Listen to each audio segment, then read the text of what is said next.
The new MMO EverQuest Legends is releasing, and it's going to feel very familiar if you've played EverQuest before, but there's still a couple things that I wish I knew before I started playing, and I've already put close to 100 hours in the game because I have a problem, and that's on beta where my characters get wiped. So these are 5 things that I wish I knew before I started putting all that time into the game so that it can help you out whether you are an EverQuest veteran or if this is your very first time stepping into Norath. The first thing I wish I knew before starting EverQuest Legends was how important it would be when I picked my initial primary class and race for the game.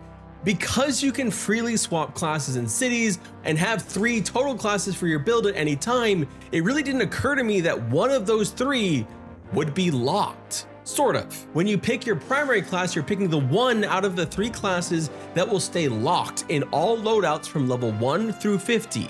That means if you pick Shadow Knight as your primary class, then you can be a Shadow Knight Shaman Bard or a Shadow Knight Wizard Necromancer or whatever else combination, as long as the Shadow Knight is there. It's not forever though, because at level 50, you will get a free unlock token which will let you unlock a second primary class, so you can ditch the Shadow Knight at that point if you want to.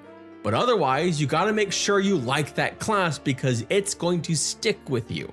This is also important because for your primary class, the class race matrix is locked in. I cannot be a primary halfling Shadow Knight, for example.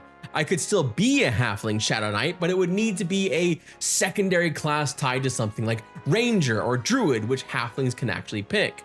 All of that is reinforced by the fact that you only get 1 character slot per account, so keep that in mind and maybe spend a little extra time picking this. As for the races, the way that you unlock those other races in the game is through doing faction quests. And yeah, some of the faction quests are easier than other ones, like it's pretty easy to unlock a human, for example, but maybe a bit harder to unlock, say, an Ixar. The second thing I wish I knew is that personal loot means grouping is beneficial, especially if you want to try higher tier zones. It makes a group worth doing. Yes, EverQuest Legends is a very, very solo-friendly game with solo instances, solo raids, and extremely high player power compared to regular EverQuest. And honestly, if you want pure experience, solo is probably the sheer fastest way to level, though there's something to be said about leveling with friends because it's social. But personal loot really encourages you to group with people because it means for every NPC you kill, you will all get your own loot. Kill a named, maybe your friend gets a 2-handed sword and you get their helmet drop. Go raiding in Plane of Fear, maybe you get the planar gear tunic, but your friend gets a diamond or nothing at all. That's kind of how RNG works. There's no negative here to grouping with friends or strangers to kill things if loot is your primary goal, because it's the same RNG you would have if you were solo. Being in a group doesn't mean you would get less loot. It actually probably means you'll get more because you can accomplish more. You'll be able to handle things easier or take on higher tier difficulties, which have better loot than you would solo, and you'll still all be able to get loot the same way you would solo. After all, personal loot also works when you're solo, which is why you might see an enemy wielding that 2-hander, but you still get the helmet instead, because it's randomized.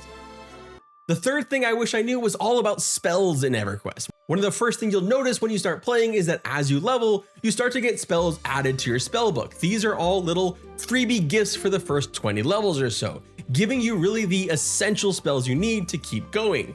But this isn't all the spells. There are still some that will not be granted to your level 1 through 20, and bigger yet, once you hit that magic number from 21 plus, you'll need to go buy your own spells from the spell vendors. But they've done something really helpful to help your inventory with this. Spells in EverQuest come in scrolls that you have to hold in your inventory.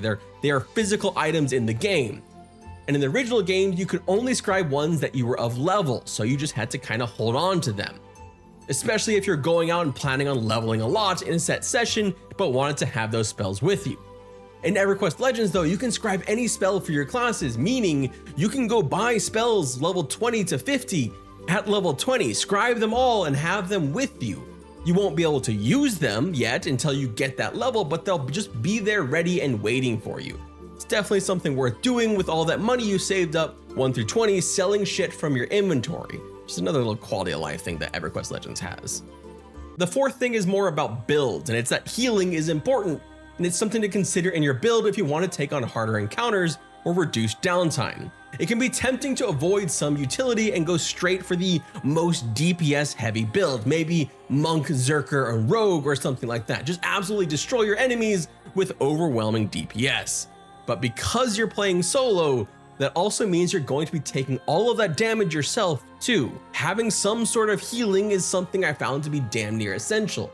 Or, you know, you could group with people and then you can be that full-on DPS build because then other people could heal you and you'll still get the personal loot. I'm sure there are plenty of people that will find ways to make non-healing builds work, but if you're approaching it a bit more casual, throwing in a healing class or a class that has some healing like a Paladin or a Shadow Knight or even a Necromancer to have some way to quickly regain your health isn't just helpful for during fights, but also speeding up your downtime between fights.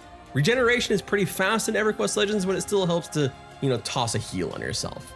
Fun little note here, they have enabled click-through healing as well, which is a standard for most MMOs, but wasn't part of the original Everquest. So in Everquest Legends, you don't have to pause and target yourself to heal with targeted heals.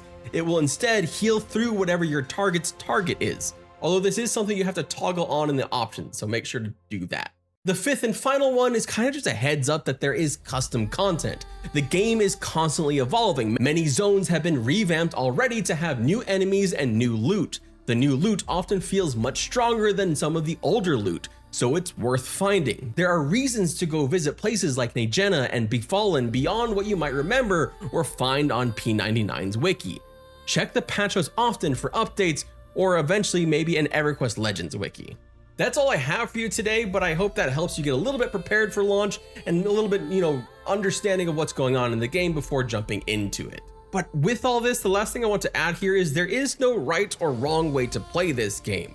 The way that you play the game and enjoy yourself is the right way to play it. The way that you play the game and the way that you enjoy yourself is the right way for you.